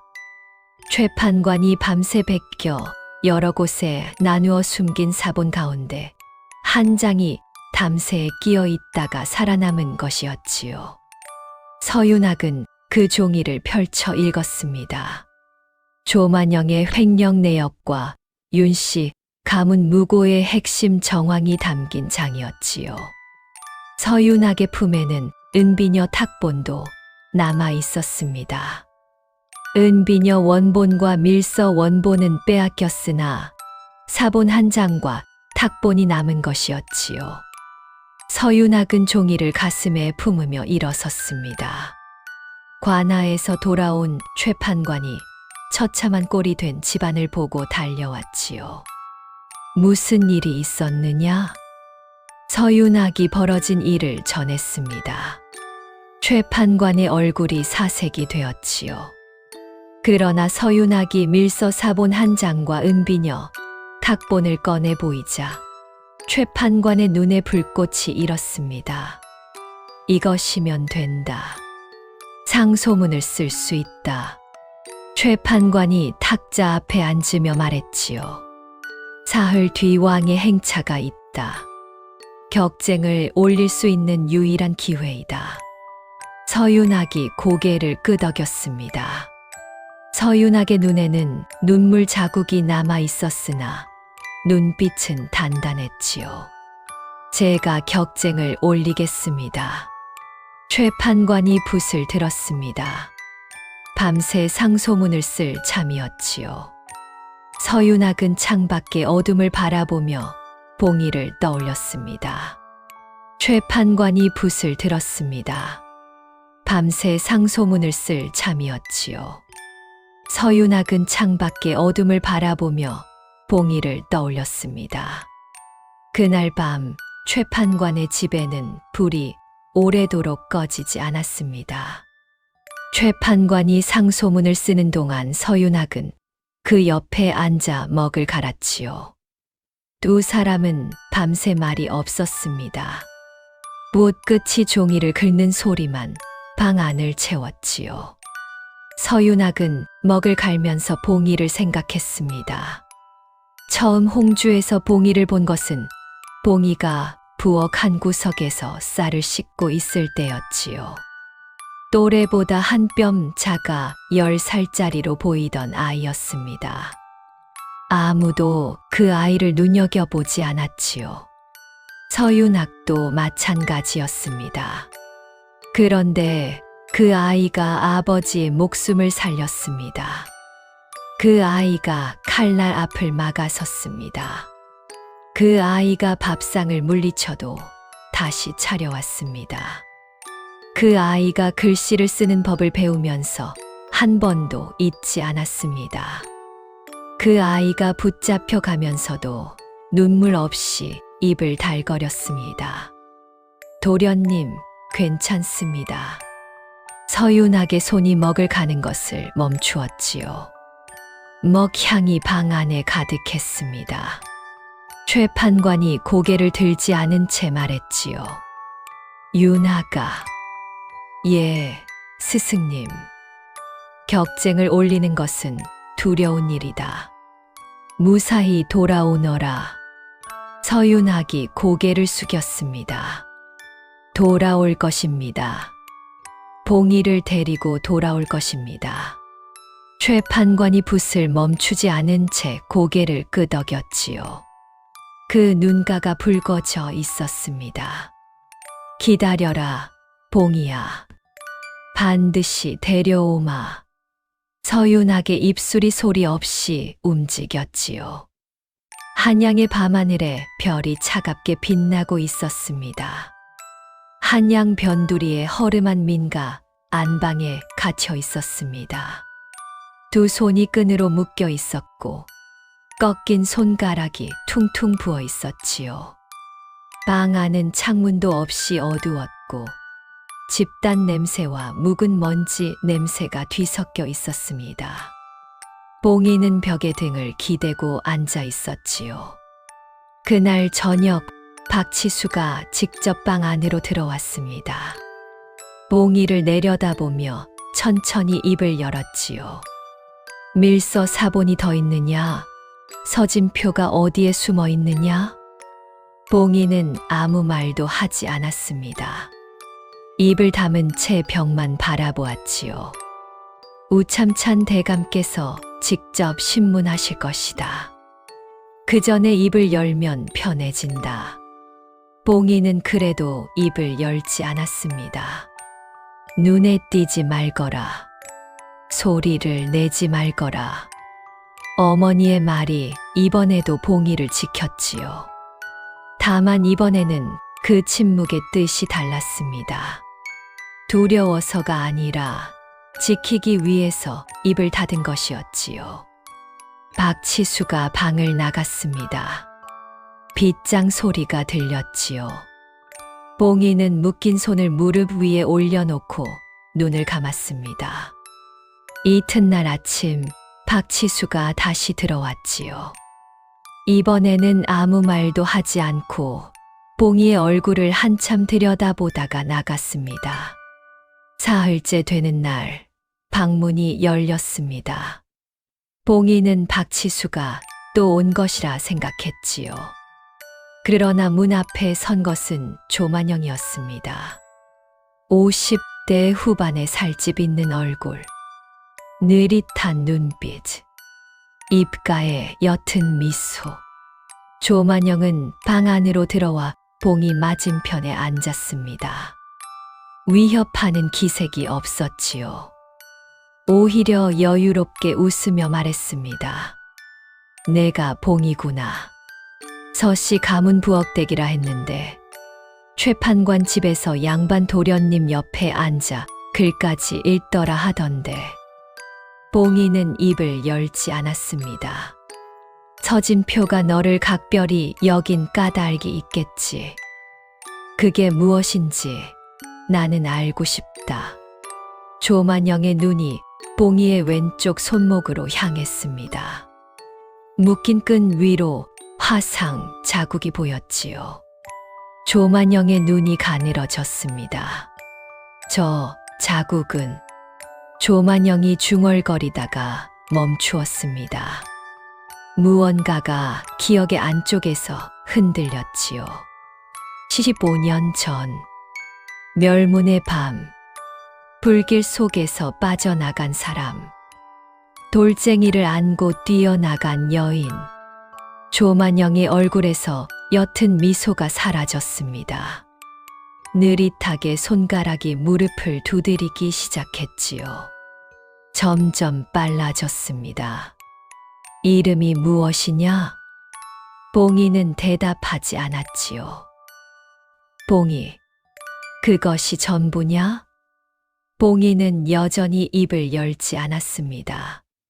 조만영이 자리에서 일어섰지요. 문을 나서며 한마디를 남겼습니다. 서진표가 15년을 숨긴 것은 문서 하나만이 아니었을 게다. 방문이 닫혔지요. 빗장 소리가 들렸습니다. 봉이는 그 말을 가슴 안에서 굴렸지요. 조만영이 무언가를 의심하고 있다는 것을 봉이는 느꼈습니다. 그러나 조만영이 아직 확신하지 못하고 있다는 것도 봉이는 느꼈지요. 봉이는 계속 입을 다물었습니다. 하루가 지나고 이틀이 지났지요. 봉이는 하루에 물 한 모금과 쉰밥 한 덩이로 버텼습니다. 묶인 손가락이 욱신거렸고 어둠 속에서 시간 감각이 흐릿해졌지요. 그래도 봉이는 무너지지 않았습니다. 어머니가 살아남았습니다. 노비의 몸으로 딸을 지켰습니다. 나도 할 수 있다. 왕의 행차는 사흘 뒤가 아니라 이틀 뒤로 앞당겨졌습니다. 최판관이 관하의 옛 동료에게서 급히 전해들은 소식이었지요. 최판관은 밤새 상소문을 완성했습니다. 밀서 사본 한 장, 은비녀 탁본, 그리고 서진표, 대감이 보낸 2통의 서찰을 증거로 묶어 상소문에 첨부했지요. 상소문의 핵심은 3가지였습니다. 첫째, 15년 전 윤씨 가문의 영모 혐의는 조만영의 무고였다는 것. 둘째, 서씨 가문에 씌워진 영모 당여 혐의 역시 같은 수법의 무고라는 것. 셋째, 조만영이 윤씨 가문의 생존자를 감금하고 증거를 탈취했다는 것이었지요. 최 판관이 완성된 상소문을 서윤학에게 건네며 말했습니다. 왕의 행차가 숭례문을 지나 종로로 꺾이는 길목이 격쟁을 올리기에 가장 알맞은 자리이다. 행렬이 느려지는 곳이니 왕의 가마가 머무는 시간이 길지. 서윤학이 상소문을 받아들었습니다. 최 판관이 서윤학의 어깨를 잡았지요. 격쟁은 신분에 관계없이 누구나 올릴 수 있으나 왕의 행을 가로막는 것이니 호위 군졸에게 맞아 목숨을 잃을 수도 있다. 각오가 되었느냐? 서윤학이 고개를 끄덕였습니다. 봉이가 칼날 앞에서 저를 막아섰습니다. 봉이가 할 수 있었던 일을 제가 못할 까닭이 없습니다. 최 판관은 더 이상 말하지 않았지요. 다만 품에서 작은 꽹과리 하나를 꺼내 서윤학에게 건넸습니다. 격쟁에 쓰는 물건이었지요. 이튿날 아침 서윤학은 최 판관의 집을 나섰습니다.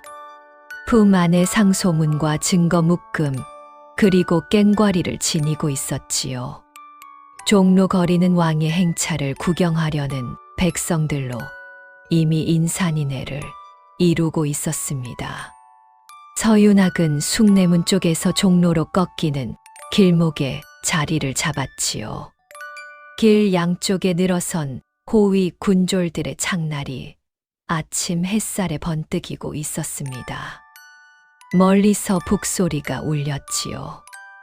왕의 행차가 시작된 것이었습니다. 선두의 기수들이 나타나고 그 뒤로 말을 탄 호위 무관들, 가마를 든 가마꾼들이 줄지어 다가왔지요. 서윤학의 심장이 빠르게 뛰었습니다. 손의 꽹과리가 땀에 젖어 미끄러웠지요. 왕의 가마가 길목에 이르렀을 때 서윤학이 움직였습니다. 군중 사이를 뚫고 길 한가운데로 뛰어들었지요. 호위 군졸들이 소리를 질렀습니다. 물러서라. 어가 행차 중이다. 서윤학은 길바닥에 엎드렸습니다. 이마가 땅에 닿았지요. 그리고 꽹과리를 힘껏 내리쳤습니다. 쨍. 맑고 날카로운 소리가 종로 거리를 가르며 울려 퍼졌지요. 행차가 멈추었습니다.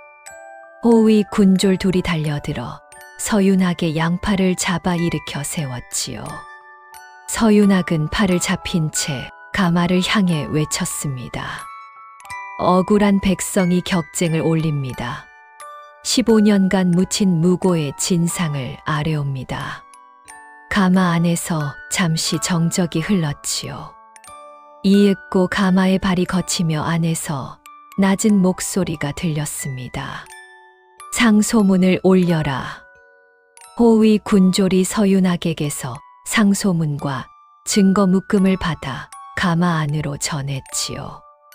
종로 거리에 백성들이 숨을 죽이고 지켜보았습니다. 길 위에 엎드린 서윤학의 도포 등에 흙이 묻어 있었지요. 서윤학은 이마를 땅에 댄 채 미동도 하지 않았습니다. 한참의 시간이 흘렀지요. 가마 안에서 상소문을 읽는 소리도 증거를 넘기는 소리도 들리지 않았습니다. 오직 정적만이 종로 거리를 감싸고 있었지요. 서윤학의 이마 아래에서 땅이 차갑게 느껴졌습니다. 먼지 냄새가 코에 닿았지요. 서윤학은 이 자리에서 끌려나가더라도 후회가 없다고 생각했습니다. 봉이가 칼날 앞에 서던 그 방의 어둠이 떠올랐지요. 저고리 소매가 찢어지며 피가 배던 그 순간이 떠올랐습니다. 그 아이가 겁이 없어서 그런 것이 아니었지요. 진심이었기 때문이었습니다. 마침내 가마 안에서 목소리가 나왔습니다. 의금부에 명한다. 의정부 우참찬 조만영을 즉각 체포하여 신문하라. 아울러 조만영이 감금한 자가 있다면 즉시 풀어주어라. 서윤학의 어깨가 떨렸지요. 이마가 땅에 닿은 채 서윤학의 눈에서 뜨거운 것이 흘러내렸습니다. 왕명이 떨어지자 모든 것이 빠르게 움직였지요. 의금부 금부도사가 군조를 이끌고 조만영의 저택으로 향했습니다. 같은 시각 또 다른 금부도사 일행이 박치수가 봉이를 감금해 둔 한양 변두리의 민가로 출발했지요. 봉이가 갇혀있던 방의 문이 벌컥 열렸습니다. 봉이는 박치수가 또 온 것이라 생각했지요. 그러나 문 앞에 서 있는 것은 검은 관복 차림의 금부도사였습니다. 왕명이다. 이 아이를 풀어주어라. 금부도사의 수하가 봉이의 묶인 손을 풀었지요. 봉이는 부은 손가락을 안으며 방 밖으로 나왔습니다. 햇빛이 눈을 찔렀지요. 사흘 만에 보는 하늘이었습니다. 봉이가 눈을 가늘게 뜨고 앞을 바라보았지요.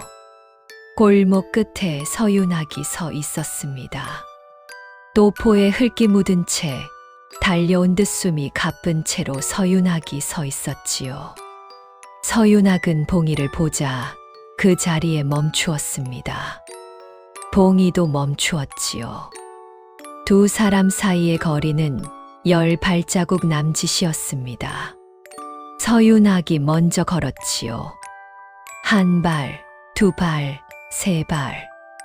봉이 앞에 선 서윤학이 봉이에 부은 손을 보았습니다. 서윤학의 얼굴이 일그러졌지요. 봉이가 먼저 입을 열었습니다. 도련님, 저 괜찮습니다. 서윤학은 대답하지 못했지요. 고개를 숙여 봉이에 부은 손을 두 손으로 조심스럽게 감싸 주었습니다. 서윤학의 손도 까져 있었지요. 마당에서 땅을 내리치던 그 손이었습니다. 두 사람의 상한 손이 맞닿아 있었지요. 같은 시각 조만영의 저택에서는 금부도사가 조만영에게 포승줄을 걸고 있었습니다. 조만영이 외쳤지요. 나는 의정부 우참찬이다. 이것이 무슨 행패냐? 금부도사가 답했습니다. 왕명이다. 우참찬 조만영, 의금부로 압한다.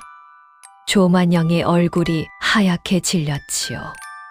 15년간 쌓아올린 권세의 탑이 무너지기 시작하는 소리가 들리는 듯 했습니다. 의금부로 끌려가는 조만영의 뒤를 금부도사의 군졸들이 따랐지요. 한양 거리의 백성들이 고개를 내밀어 그 광경을 지켜보았습니다. 우참찬 대감이 포승줄에 묶여 끌려가는 모습은 이 거리에서 누구도 본 적 없는 장면이었지요. 해가 기울 무렵 최판관의 집으로 돌아온 봉이와 서윤학을 최판관이 맞았습니다. 최판관의 눈가가 붉어져 있었지요. 서 대감이 의금부에 직접 출두하셨다. 봉이가 윤씨 가문의 정렬하는 증언을 하실 것이다. 봉이의 눈이 커졌지요. 서진표 대감이 스스로 몸을 드러낸 것이었습니다. 봉이를 지키기 위해 15년을 숨어온 사람이 봉이를 살리기 위해 스스로 나선 것이었지요. 봉이의 눈에서 뜨거운 것이 흘러내렸습니다. 소리 없이 그러나 멈추지 않고 흘러내렸지요. 이튿날 의금부 신문이 시작되었습니다. 조만영은 첫날에는 모든 혐의를 부인했지요. 우참찬의 위세를 내세우며 금부도사를 호통쳤습니다.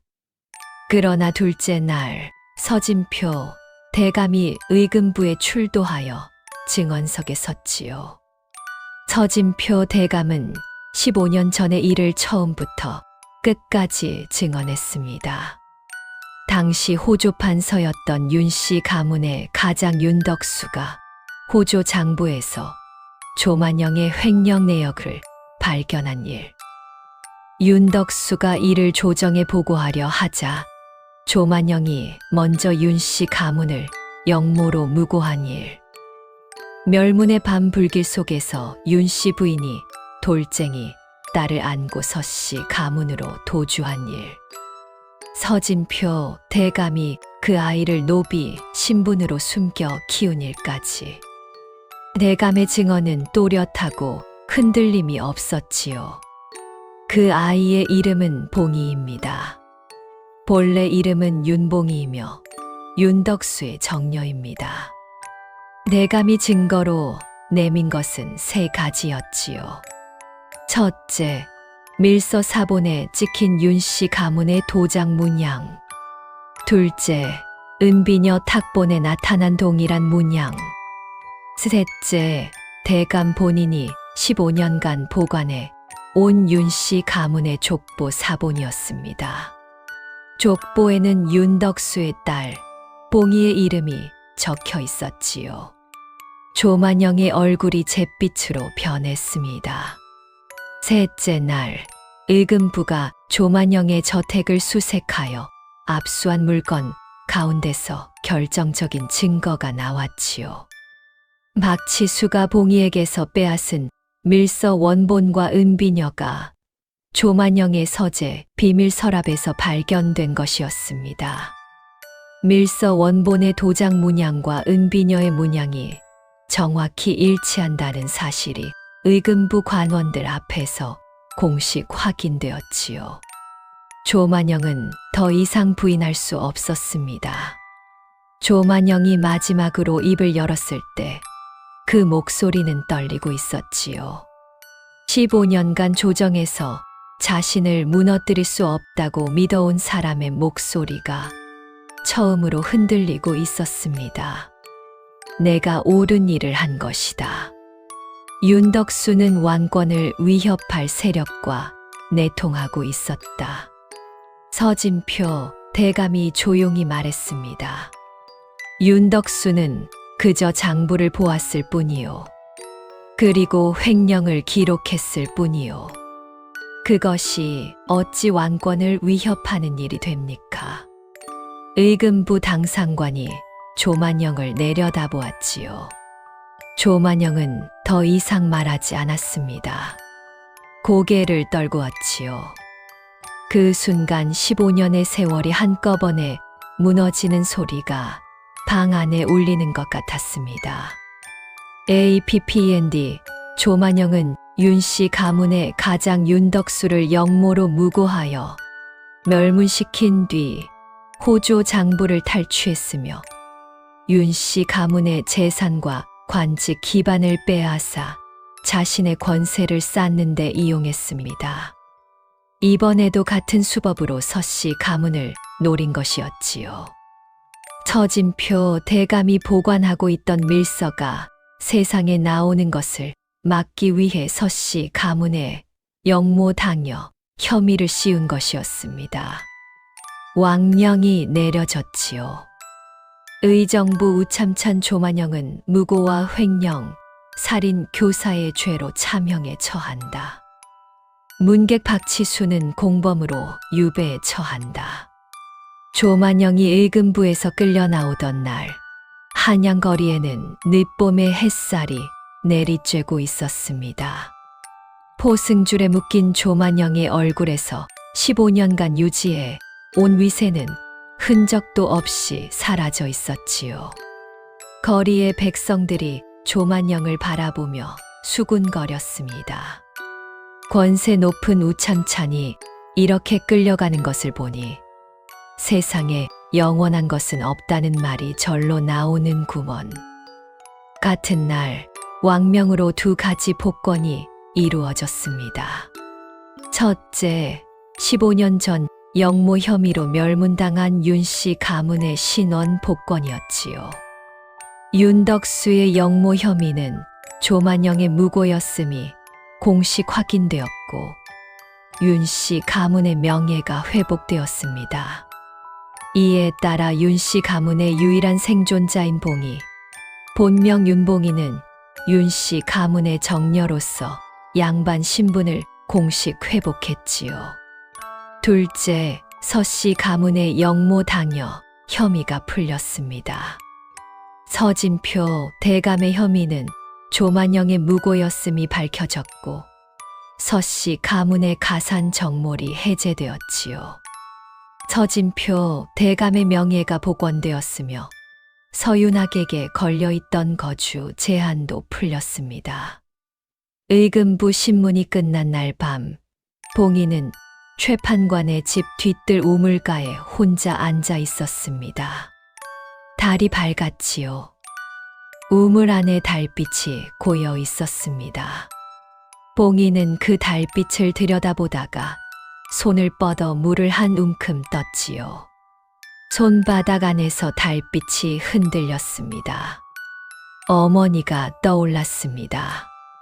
홍주서 씨 가문의 우물가에서 봉이의 손을 잡아 물 온도를 재는 법을 가르쳐 주던 어머니가 국물이 식었는지 뜨거운지 손등으로 확인하는 법을, 쌀이 불었는지 손가락 끝으로 눌러보는 법을 가르쳐 주던 어머니가, 그 모든 것이 어머니가 봉이에게 살아남는 법을 가르친 것이었지요. 봉이는 손바닥에 물을 조심스럽게 다시 우물에 부었습니다. 파문이 퍼지며 달빛이 부서졌다가 다시 모였지요. 어머니, 저 살아남았습니다. 봉이의 목소리가 낮게 우물 안으로 스며들었습니다. 아무도 없는 뒤뜰에서 봉이는 처음으로 어머니에게 말을 건넸지요. 대답은 들리지 않았습니다. 다만 달빛이 고인 우물물이 잔잔히 흔들리고 있었지요. 소식을 전해들은 봉이는 최판관의 집 마루에 앉아 있었지요. 윤씨 가문의 정녀, 양반 신분 회복. 봉이는 그 말을 가슴 안에서 되새겼습니다. 16해를 노비로 살면서 한 번도 상상해 본 적 없는 말이었지요. 그러나 봉이의 가슴을 채운 것은 기쁨보다 어머니에 대한 그리움이었습니다. 불길 속에서 돌쟁이 봉이를 안고 뛰어나온 어머니, 노비의 삶을 감내하며 딸을 지킨 어머니, 은비녀를 건네며 목숨보다 귀하다 한 어머니, 아궁이 제 위에 손가락으로 숫자를 써가며 셈법을 가르치던 어머니, 어머니가 지키려 한 것은 비녀가 아니었지요. 봉이의 이름이었습니다. 윤봉이라는 이름, 윤씨 가문의 딸이라는 이름이었습니다. 의금부에서 돌려받은 은비녀를 봉이가 두 손으로 쥐고 있었지요. 부은 손가락에 아직 통증이 남아 있었으나 봉이는 비녀를 놓지 않았습니다. 봉이의 눈에서 눈물이 흘러내렸지요. 소리 없이, 그러나 오래도록 흘러내렸습니다. 그것이 봉이가 이 모든 일을 겪으며 흘리는 첫 번째 진짜 눈물이었지요. 열흘 뒤 홍주서 씨 가문이 복원되었습니다. 정몰되었던 가산이 돌아오고 대문에 걸렸던 봉인이 풀렸지요. 서진표 대감이 홍주로 돌아왔습니다. 대감의 뒤를 서윤학과 봉이가 따랐지요. 봉이가 이 길을 걸은 것은 두 번째였습니다. 처음에는 맨발에 젖은 저고리로 홀로 걸었지요. 이번에는 새 신발에 단정한 차림으로 서윤학의 곁에서 걸었습니다. 홍주에 닿는 내내 봉이는 말이 없었습니다. 길가에 익어가는 들판을 보았지요. 홍주 고을 어귀의 냇가를 보았습니다. 서씨 가문 뒷길의 느티나무를 보았지요. 16해 동안 보아온 것들인데 지금은 다른 눈으로 보이는 것 같았습니다. 같은 풍경인데 낯설었지요. 아니, 낯설다기보다는 처음으로 제대로 보이는 것 같았습니다. 길 위에서 서윤학이 봉이에게 말을 걸었습니다. 홍주에 돌아가면 무엇을 가장 먼저 하고 싶으냐? 봉이는 잠시 생각했지요. 그리고 고개를 들어 하늘을 올려다보며 답했습니다. 아궁이에 불을 지피고 싶습니다. 서윤학이 멈추었습니다. 봉이가 웃으며 말을 이었지요. 이번에는 누가 시켜서 하는 것이 아니라 제가 하고 싶어서 하는 것입니다. 서윤학은 한참 동안 봉이를 바라보다가 천천히 고개를 끄덕였습니다. 그 말의 무게를 서윤학은 알았지요. 16해를 남이 시키는 일만 해온 사람이 처음으로 자기가 하고 싶어서 하는 일을 고른 것이었습니다. 그것이 하필 불 지피는 일이라는 것도 서윤학에게는 봉이다운 일로 느껴졌지요. 홍주에 도착한 날 저녁 서진표, 대감이 봉이와 서윤학을 사랑채로 불렀습니다. 최판관도 홍주까지 함께 내려와 자리했지요. 서윤학이 대감 앞에 무릎을 꿇었습니다. 아버님, 드릴 말씀이 있습니다. 서진표 대감이 아들을 바라보았지요. 서윤학이 고개를 들어 봉이를 바라본 뒤 다시 대감을 향해 입을 열었습니다. 봉이와 정혼하고자 합니다. 노비였을 때도 양반이었을 때도 봉이는 언제나 같은 사람이었습니다. 그 진심을 저는 알고 있습니다. 봉이의 고개가 숙여졌지요. 귀가 붉어졌습니다. 서진표 대감이 한참 동안 아들과 봉이를 번갈아 바라보았지요. 대감의 눈가에 주름이 깊어지며 미소가 번졌습니다. 15년을 기다린 보람이 있구나. 대감이 봉이를 바라보며 말했지요. 봉이야, 내 어머니가 살아 있었다면 이 자리에서 누구보다 기뻐했을 것이다. 봉이는 대답하지 못했습니다. 고개를 숙인 채 눈물만 흘렸지요. 최판관이 자리에서 일어나 두 사람의 정혼을 증인으로서 확인했습니다. 서윤학이 봉이 앞에 무릎을 꿇고 두 손을 내밀었지요. 이 비녀를 내게 맡겨줄 수 있겠느냐? 정혼의 증표로 간직하겠다. 봉이는 저고리 안에서 은비녀를 꺼냈습니다. 15년간 어머니가 지키고 봉이가 품어온 비녀였지요. 봉이의 손에서 서윤학의 손으로 은비녀가 건네졌습니다. 비녀에 새겨진 동그란 원 안에 나무 십자가, 저녁 햇살에 빛났지요. 그 문양은 더 이상 슬픔의 증거가 아니었습니다. 두 사람의 약속이 되었지요. 늦봄의 어느 날, 홍주 서씨 가문에 복원된 대문 앞에 봉이와 서윤학이 나란히 섰습니다. 멀리 홍주 들판 위로 해가 느릿느릿 기울고 있었지요. 봉이의 왼쪽 손목에는 여전히 작은 화상 자국이 남아 있었습니다. 그 자국은 멸문의 밤 불길이 남긴 흔적이었지만 동시에 어머니가 봉이를 살려낸 증거이기도 했지요. 봉이는 그 자국을 더 이상 숨기지 않았습니다. 바람이 불어 봉이의 머리카락을 흩날렸지요. 봉이는 눈을 감고 바람을 맞았습니다. 어머니의 목소리가 바람결에 실려오는 듯 했지요. 내 재주는 너를 살릴 것이다. 어머니의 말은 틀리지 않았습니다. 봉이의 재주가 봉이를 살렸고 봉이의 진심이 사람을 살렸고 사람들의 진심이 봉이의 이름을 돌려주었지요.